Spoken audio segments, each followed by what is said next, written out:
I'm ready to go. Hey, Tasha. How are you this evening? I am good. How are you? I'm bright. Do I look bright? Yes, you're not exactly in a cave tonight, and that's right. I'm doing great. Thanks. all right. So tell me about your week. Give people a minute to join us and get in place and start their watch parties. Yeah, that's what I'm getting ready to do. I'm going to start my watch party. I'm starting mine too. Start a watch party. Start a watch party. Start a watch party. Start a watch party. I'm starting. So I have to say, great. Thanks. All right. So tell me about your last week. I have to explain to the people that are watching that I'm facing this way and I'm watching the comments that are coming in on Accountability Queen's page. Okay, so you don't look crazy, so it's not just so people don't think. No. It's just that the comments, like if I start a watch party on my page and people are commenting on my page, my phone's over here, so I don't see the comments. Right. So I just want to say I'm not ignoring people. Yeah, I hear you. I just don't see the comments. So anyway, welcome and good evening. I'm Tasha Howland. I'm Sharon Porter, and I am in North Carolina. I'm in Maryland, and we are the Accountability Queens. Yes. Yeah. So, as accountability partners, we have held each other accountable for about almost 10 years now. And we were on leaps and bounds like over the week. It was just 9 last week. Was it? Okay. Was it though? Is it? Yes, we go by Peyton's birthday. Peyton just turned 8. Oh, okay. So then we are not. It's been a long scenario. We've been together. We've been bound for a while. So you're right. It's 9 years. And we hold each other accountable and helping each other achieve our goals. And not just your typical, I want to make some more money, although we do that too. But it's also about, our spiritual, our mental, emotional, our relationship goals. We hold each other accountable. And then what we also do is that we help people identify their ideal accountability partner and then develop a successful accountability relationship. One day I can say that smoothly. One day, not quite yet. But so to my accountability partner, you have taken on a tremendous undertaking. Yes. Some might think crazy, right? But personally, I think it's the exact time that it's supposed to happen. I do believe things happen when they're supposed to. And, it's part of the plan, right? So building a business, again, I decided to go back to school for my MBA. Yes. And, I started this week and, it's going to be a lot, but I will say I have a really great support group here in Maryland. Although we've got coronavirus going on, my mother-in-law is here, my brother is here, and then I've got cousins on my husband's side of the family who are here, and all have raised their hand to say, "I'm here to support you. I can help if you need me." Right, and so that's very, very touching, right, and it's going to make the load a little lighter, I think, just to know that I have family to depend on. So for those people, as they're coming on, they're new to us or don't know us, Tasha is married with 3 small children, one who has special needs. She works full time. She has an Accountability Queens partnership and business. Yeah. She has a master's degree and has gone back for her MBA. So she is known as the woman who is the busiest woman in the world, and she has just thrown something else on her back. So I'm proud of you. So, but as your accountability partner, tell me, and this is for everyone watching, this is just kind of how our normal conversation would go. How do I help you and support you as your accountability partner? I think one of the things for me is to be transparent about how I'm feeling about what's going on, right? Like if I'm feeling overwhelmed or if I'm feeling overexcited, like taking 3 classes and I have been in school in 20 years, right? Just to be transparent and share everything because, as partners, what we have realized is that, the emotion and the excitement of me starting school, yeah, coupled with the logic of you having also been through school and working full time, right, is going to be a balance for me. And so I think you're already doing a great job by saying, hey, Tasha, I know you're excited, but don't be crazy. You might think about just taking 2 classes this semester and, making sure you do well in those, right? Because my goal is to be an A student, right? Yeah. I don't want to be subpar in anything. And I want to make sure that I'm getting the education that I want, right? So no, I mean, listen, it's going to be a great education for the both of us. And so, yes, for those who are watching, we had a talk earlier this week, and we talked about her excitingness, and she mentioned she had 3 classes, and I'm like, which is a full-time load for grad school. Yeah. And I'm like, girl, let's talk about that. Get it together. Maybe we tiptoe into this pond before we just dive all in. But, something I was thinking about is that statistic, I think it came out about a year ago, that African American women are the most educated women in the country. And so with 2 women here who both have bachelor's degree, master's degree, and plus an additional master's degree, we the ones who make that statistic. Right. We are the ones who make that statistic. All right. So tonight, we have a really good conversation going on tonight, right? Yeah. We got our first man coming to the party. Mr. Anthony Ignatius Butler is going to join.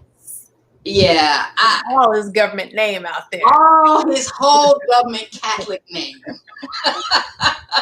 The recently bald, the new beard, Anthony Ignatius Butler, who is a lawyer, a leader, and a follower. I mean, a father. I said a follower. He is not a follower. I already know the looks. I get it. No, he is not. He's his own man. I take that back. But one of the things I'm going to say about Anthony, what I love about Anthony, I love to travel with Anthony. Anthony is about the best person as a woman to travel with, because Anthony is going to make sure you're good, that you're taken care of. He's that guy. He don't care what you ain't moving him. You know what I mean? Like, right. We had what are your thoughts about Anthony? Well, I've traveled with him, but I had my own man there with me as well, and so my experience was probably a little different than yours. Hold on. What I love about Anthony is, he's part of our tribe of super smart people. But he's that guy that you can take from the White House to the trap house, right? I don't go down to the trap house too often, but I like that he's. First off, you ain't never been to the trap house, okay? Hey, bro, I'm from the South. That don't mean nothing. South. You don't know about me. You don't know my entire history, is all I'm saying. I mean, no daggone trap house. But you tried it. But go ahead, you tried. You get the point, right? Yes. I mean, he's super down to earth. He's hella funny. And he's definitely his own man. I have been on trips with Anthony before, more than one. And yeah, he's his own guy. He's a modern day Renaissance man, right? Absolutely. I don't know if you know, he loves music. He plays instruments, he writes. And so, yeah. He's a lawyer and he's for the people. Yeah. He's got questionable views about Beyonce. We won't go there. We've had our issues with that. But I still respect him. But he was also with me the night I became a part of the Beehive. Oh. Yeah, because we were at Coachella, and that's when Beyonce burned that stage down and stopped the world. Whew. Yeah. He was standing right next to me. But we invited Anthony because, it's time to talk to the brothers out there. We're in a very stressful time in this world. And, I want to hear the black man speak, right? I want to talk. We talk to the women who shed light in this world. We got a black man who does that too. We got plenty of them, but we're just choosing one tonight. And Anthony's going to be a great conversation tonight. I'm excited to learn, more about him. I mean, we've been in some, settings together, but I think you know, I'm excited to learn something tonight and laugh. Anthony's very funny. Well, unless he's mad. All right, so let me now welcome to the stage, into the studio, Mr. Anthony Ignatius Butler. Woo, look at that head. Look at that head. Nice. You know, I can't blame that on COVID. That was a need. It was a requirement in order to maintain, you know, a certain image. So I had to. So you quit before you got fired? Yes, I was not going bald gracefully. I'm like, nope, just take it all off. Take it all off. So that's right. Now this is COVID. Yeah. The extra length. I already had a beard, but the extra length is definitely COVID. So you know. Listen, you wearing it well, bro. I like the, you know, gray, you know, distinguished. I love gray. There you go. When I want to look 12 again, I'll just shave it all off, and then you will wonder who I am. So. Tasha and I, before we get in, and we're about to jump into this because we think you are amazing, but when we were looking for pictures for our promo for you, I said to Tasha, every picture looks like he's like smiling for his 4th grade class picture. You know? And I can't talk because all my teeth are always out. But anyway. Well, I owe that to a friend of mine from you. Actually, I don't even talk to her anymore, but it was a model I knew who was like, I'm like, how do you smile like that all the time? She's like, just smile hard and it'll look natural every time you take a picture. So there you go. Smile hard.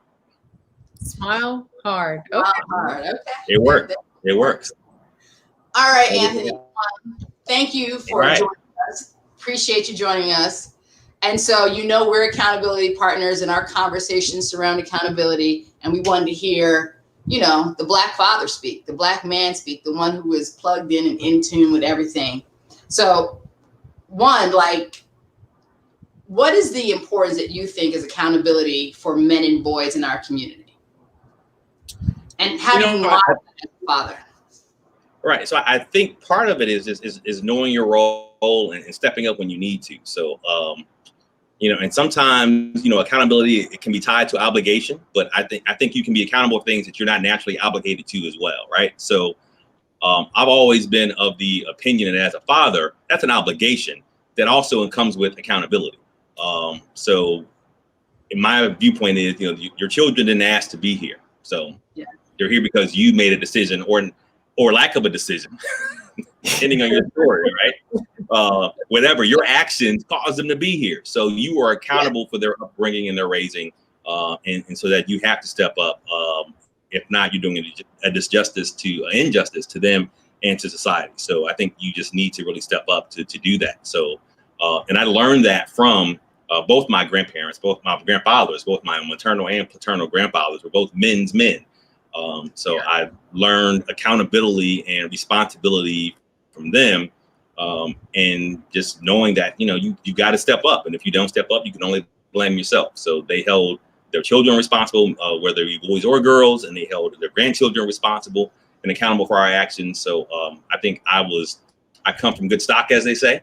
So I owe that to the role models that I had growing up. So to your point, I try to emulate that to my children as well, so that they see that, you know, you've got to take responsibility for your own actions, and you've got to be a free thinker as well. So for me, part of that is not being a follower, Sharon.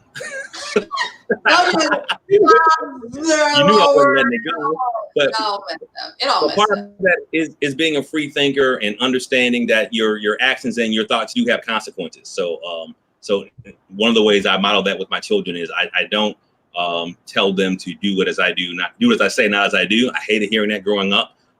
But I let them know that you can make your own decisions. There are consequences that you may not like, but it's still your decision. So I try to give them that freeway, that leeway, but not as much because they're still children. But that's one way I role model that for my children. Nice. Are your parenting styles different from your parents? Different, but not so much, right? So, you know, everybody says that I'm not going to raise my kids that way when you're growing up, right? There are things your parents did that we all say it until you become a parent. That's right. And then once you become a parent, you're like, wow, I sound like my mom or my daddy right now. So, and to your point in my introduction, Sharon, I am more Catholic than I thought. I used to say I was raised Catholic until I had kids. I'm like, oh, what are you doing? You can't wear that. And so all of the that conservative Catholicism comes out of my parenting style, which is how I was raised as well. Yeah. So I definitely am a product of my environment, both that coming from a Catholic family on both my mother and my father's side of the family, both having the role models of, both my grandparents and most of my aunts and uncles and cousins staying together for years. So I'm used to that. So that was something that I definitely see now in how I raise my girls and my son, and make sure that, they, those influences and that culture comes out in my parenting style. That I've tried to adopt or adapt for the times we live in now, because they're exposed to a lot more than we were at earlier ages because of social media and the internet, which we, I think, thank God, did not have growing up. I would hate to grow up under the cameras like they are right now. But so trying to be not as hard as my parents were. My kids would probably laugh if they heard this right now, because I am still, even though I think I'm softer than my parents, I'm harder than their peers' parents, if that makes sense. For most of them anyway. So, but I try to put, at least consider their perspectives and what they're going through as kids growing up now. But I am definitely my father's son. You put it that way. Now, what are you telling your kids? I mean, you've got your youngest, your son. How old is he? 9. And your oldest now out of college. Did she finish her master's degree yet? She did. She is now starting her second year of teaching in Chicago. So she is 25. Wow. She's 25. So you've got 3 girls and a young boy who are in some very interesting times, and as far as conversations with race, and how we are perceived and how we are thought of and how we are treated. And there are images, of course, that we've seen with George Floyd. Like, how are you explaining this to your girls, but especially your young son? It's different because there is a bit of an age gap, right? So my girls are 25, 15, and 12. Excuse me. Sorry. But Blake is 9. So, and either good or bad, he's led a sheltered life. So he hasn't experienced firsthand a lot of the things that I had already experienced by the time I was 9, and that my girls didn't experience until they were older than him. Until even I think the 12-year-old still hasn't experienced some of that because, we, by all, middle class standards, we kind of made it, so to speak, right? So that comes with some the lack of experience that some of us had growing up because the environment and the times that we grew up in. So, so it really is, for me talking with him, is really watching the news and explaining what those things mean, because he has not had those personal experiences. So he can't relate to it yet. My daughters can a little bit because they're a bit older and they've seen some things and they have some experiences that I am not a part of, but they experience in school. But he has it as well. He has his own experiences, but it's been in a very sheltered, controlled environment. So he hasn't really had the, fortunately, the opportunity to experience some of those things. So, and part of me is conflicted about that, to tell you the truth, because there's sometimes I want to drop him off in the corner in West Baltimore and leave him down there for a day, just so he can figure out. Right, exactly. Hey, this is how Daddy grew up. But listen, I'm like, this is how Daddy grew up every day. Deal with it for 4 hours and see what happens. I'll come get you. You'll be all right. But that's not going to happen. His mother would kill me. But that is a challenge because it's explaining, and even with my daughter, so my hardness and my strict demeanor and how I raise them and what I think, and particularly how they're viewed, how they be viewed by society, how they be viewed by boys. I tell them and raise them and rear them in a way from I know what the world is like that they don't always understand. So it's a difficult balance. That I try at the end of the day to not end the discussion with do as I say, not as I do, or because I said so. Because I hated those growing up. But so I try to balance those and have conversations and give them the space to express disagreement, lack of understanding. Like I tell them, if you don't know, tell me you don't know, and I'll try to explain the best as I can. And tell them, listen, I want you to benefit from my experience, so you don't have to experience the same thing. So that's what I try to do. I'm successful sometimes I'm not. So it just depends on where they are and what the situation is. Yeah. I just want to let the audience know that I'm watching the comments on the Accountability Queens page. And so if you have some questions for Anthony, just go ahead and drop them in and I'll ask them for you. I have a question. You know, I know when I was growing up, I felt very comfortable talking to my parents, right? And my friends felt very comfortable talking to my parents, but all kids don't feel comfortable talking to their parents. Right. Has it been your experience that your kids, especially with what's going on in the world right now, that they're coming to you to say, Dad, let's have a conversation, or what do you think about this? Or has it been that as a dad, you feel compelled to sit them down to say, let's have a conversation about this? It's been both, and again, because they don't live in a 2-parent household, but all of them still have close relationship with both parents, right? So I know there are things they will not come to me with, but they'll go to the mother for. And then what normally happens is that back end conversation between parents that we're like, listen, they came to me, this is what was said. Don't tell them you know, but now do you know, right? So we have to tag team and act as a partner with the children. So that happens as well. And other times there are things that happen. I'm like, listen, we're going to watch this and I'm going to debrief you, right? I put on my consulting hat. I don't tell them I'm going to debrief them, but it's the reason why I sit them down. We're going to watch this special, this news clip, whatever, and I'll purposely put it on, and then we'll have a discussion about it. And then I kind of get from their response if they can relate, if they've had an experience, and then I give them the space to talk about that. If they haven't, I kind of give them my tips on, well, if this were to happen, this is what you would do. So I use both strategies, but I am very self-aware because I am the enforcer, the disciplinarian, and the more strict parent. They don't come to me as much. They'll go and get an ally first, their mom, and then come back to me. But most times that is something that is a shared responsibility between both mother and father, and that we work with it together. Even if the children don't know, that's how we deal with it. Yeah. So we did a little research on you, and found out some things we didn't know. Learn about your parents on the internet. It's getting hot. It's getting hot. So you are the president and CEO of Ayers Home. Yep. And Empire Homes. Empire Homes. As Thank well you. as you are. Say that again. No, go ahead. No, it was shade. Go ahead. Tasha let everybody know what it was going to be. As well as you're a pro bono lawyer, right? As well as you had your own law practice. When we did research, we found that you talked about, and it's very interesting because as a lawyer, you see some of the ugliest things in our communities, in our society, right? Yet you still, quite frankly, seem to be a very hopeful person because you continue to try and you continue to lead. We read a story about how you helped a father who was a stepfather adopt his now deceased wife's children. Yes. So the mom was the mom. That was public? Where was that? That is. Who's on your investigative team? Wow. Listen. And so tell us, right? Like, because you've seen family courts and you practice all types of law.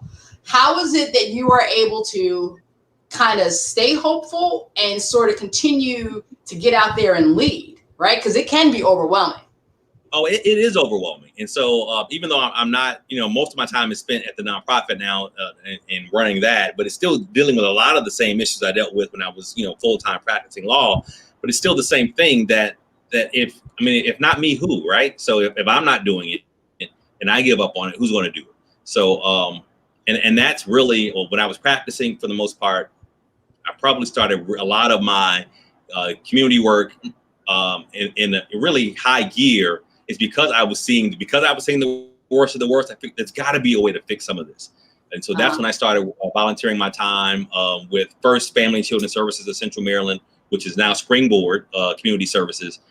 Great organization, but I felt like as I was defending people who were charged with domestic violence cases, there's got to be another side of that. There's got to be another way of dealing with that. And part of it is because, and to be frankly honest, because I was a dad of 3 girls at the time, right? Son wasn't here yet. But as a dad of 3 girls, I'm like, nah, I got to make sure there's a pipeline for them. So it was a very selfish way of getting into some of my more advanced community work. But I really saw, especially in what happens here in Baltimore, It's not unique to Baltimore. It happens in almost every metropolitan, not even metropolitan, some of these urban and rural areas as well. There are a lot of things that ails us as a society that are preventable. And so I just have always felt that I've got to earn my space here on this planet. And again, my grandparents both, and particularly my grandfathers both, I had a whole lot of kitchen table conversations growing up, or working whatever with them, following them when they going to work, whatever it was. But the common thread between both was that if you want to make change, you got to have a seat at the table. So when one grandfather, it was as simple as when you go into an establishment, meet the manager, and if you can, meet the owner, because that's what the circle of influence is, right? So don't just complain about it, but meet the people who can have some make some change, and exert your influence there. So that has always been my way. So you can't really sit back and complain. If you complain but you're not doing anything to fix it, then you're part of the problem. So that's been my approach, and it's why I get in the and do the work that I do, is to make it better for people I help, but again, selfishly for my kids, for the next generation. Yeah. Well, thank you for your service. Thank you. We have one question. Someone wants to know about the Renaissance Man. Do you play those guitars hanging behind you? Of course I do. And this was not my original setup, but because of tech issues, I had to move beforehand. So I was not going to show those off at first. But yes, I'm my father's child. So I learned to play guitar from my father. I grew up watching his brother and cousins in a family-run cover band in St. Louis that my grandfather managed. So music is very part of my fabric, and it's what I do. So that is, if I can rotate a bit the other way. So that's the 3 electric guitars, which you don't see on my acoustic guitars. I do play. I learned from my father. The first guitar next to my head is my Fender Strat, which I bought first. To the far other side is my Gibson, which is, I'm a rock and roll fan as well. So Slash played a Les Paul Gibson, so I had to get one, a Sunburst like him.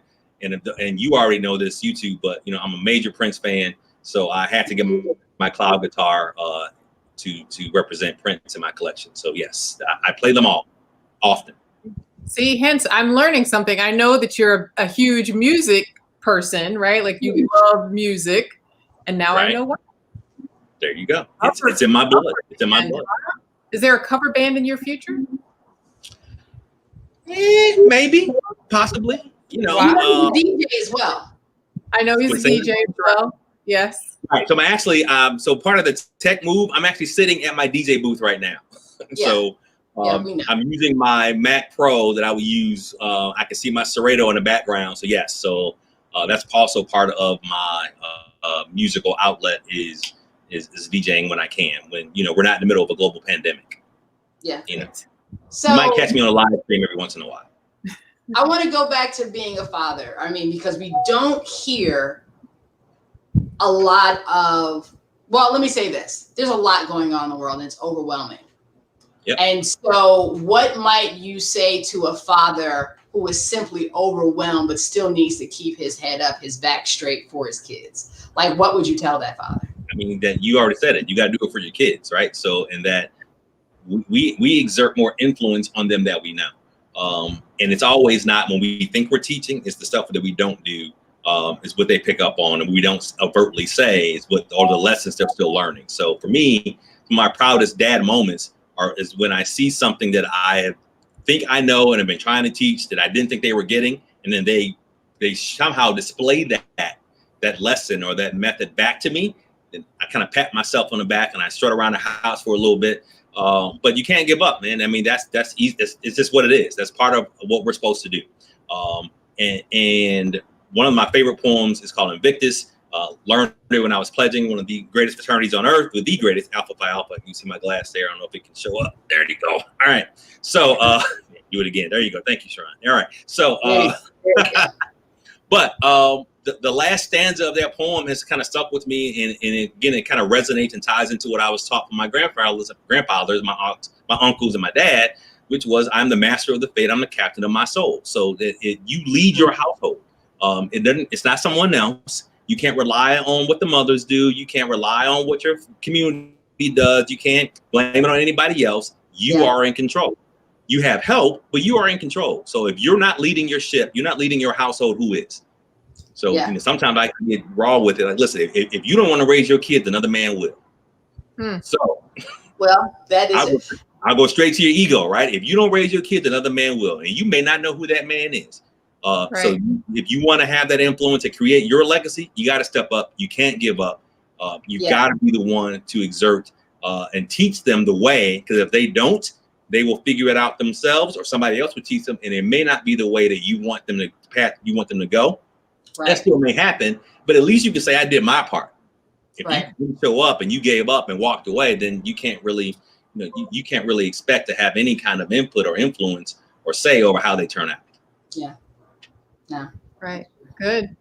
And just one last, Tasha, before we get to your rapid fire. So what do you tell men about standing up? I mean, we're going into a very serious election. Right. We got a lot of young people who don't think that their vote counts or matters. Unfortunately. And also take the census. It's not just your vote, but please, if you haven't yet, take the census. The 10 census. minutes at a time. 10 minutes.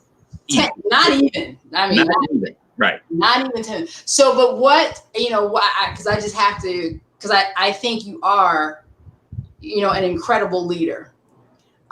Despite your feelings about Beyonce, I think you are. Okay. You're okay. Despite that.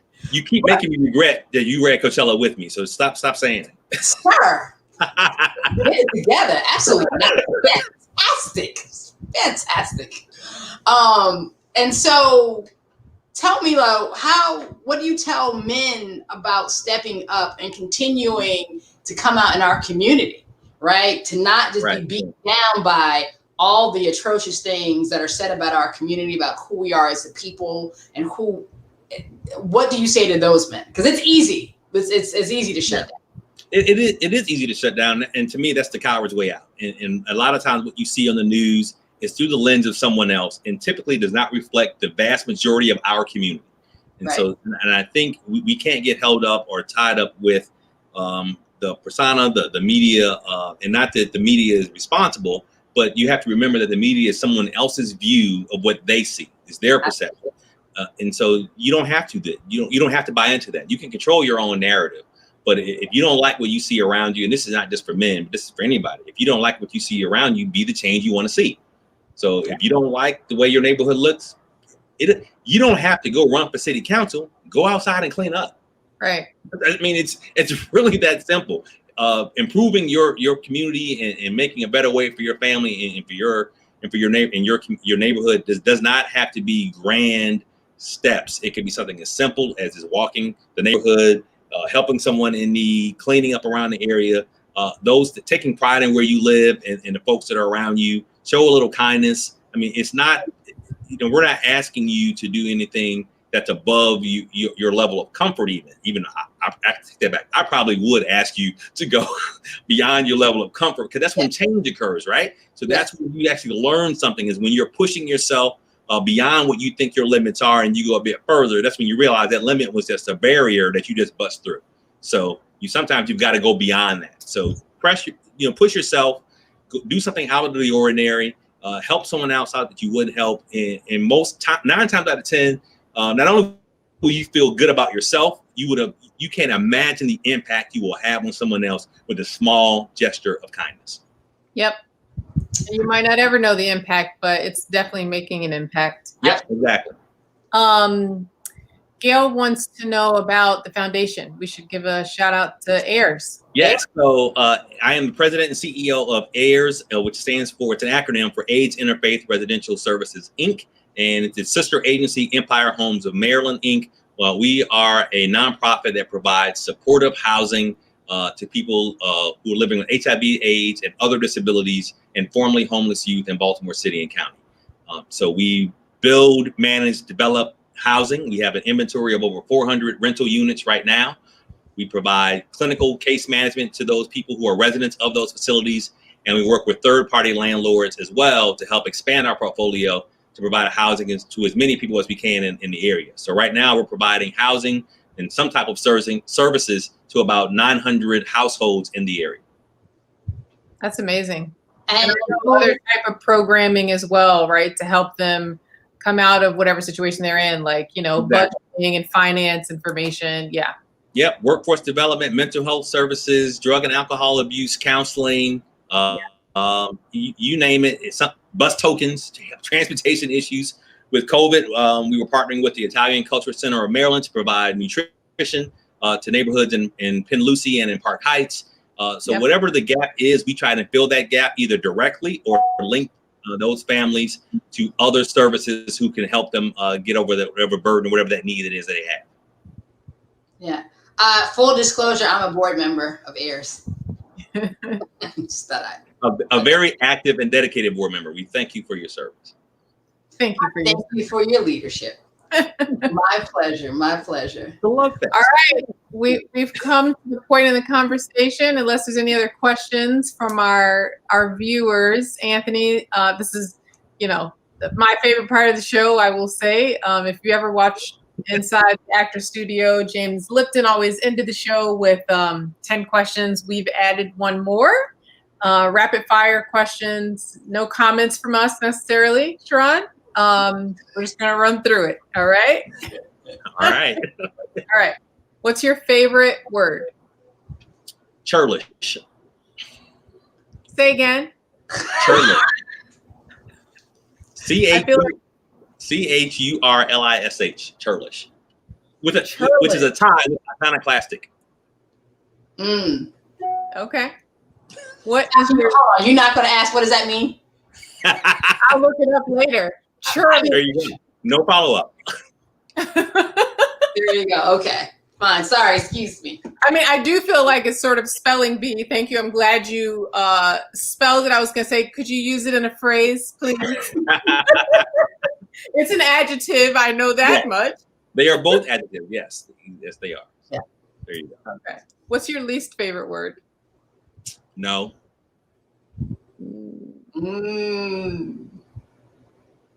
What turns you on creatively, spiritually, or emotionally?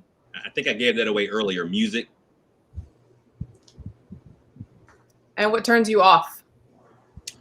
People who chew with their mouth open. Huh. What's your favorite curse word? Motherfucker. With the It has so many good uses. So many good uses. So many good uses. Now I can't show this to my kids. There's a lot. Never heard you. Never.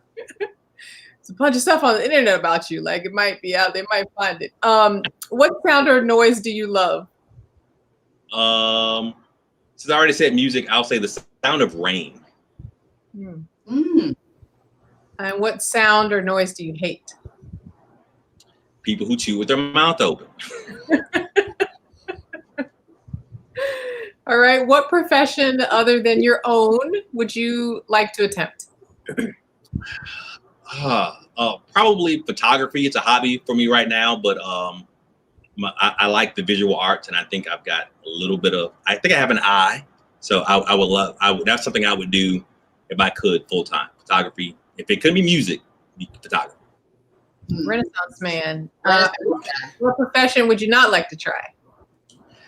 An actuarial accountant. Sounds too stagnant and in the office the whole time. I just can't do it.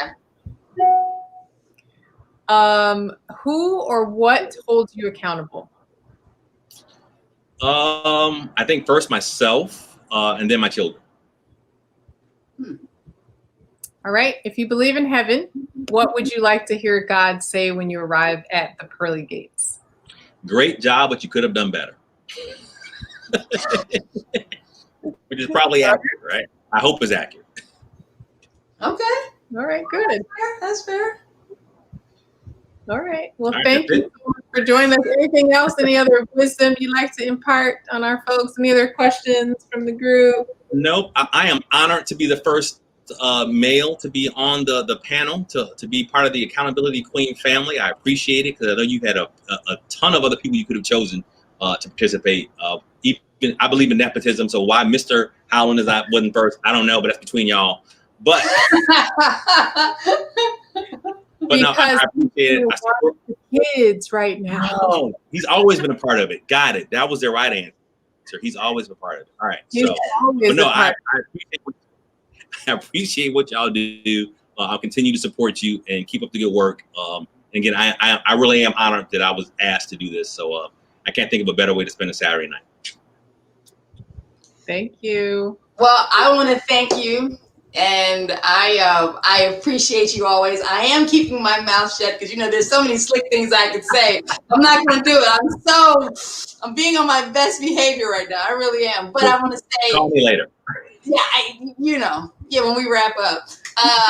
Anthony, again, I have so much respect and love for you. I think you're an amazing person, father, leader, lawyer. Thank you for being our first male guest. Thank you for always being a supporter. And just, thank you for being that guy from St. Louis. Thank you. Which is also part of my background. Where did it go? That's my St. Louis tribute at the bar is my St. Louis Anheuser-Busch original photo in the background right there. Okay, nice. The guys and the everything. And so to everyone watching, thank you for joining us.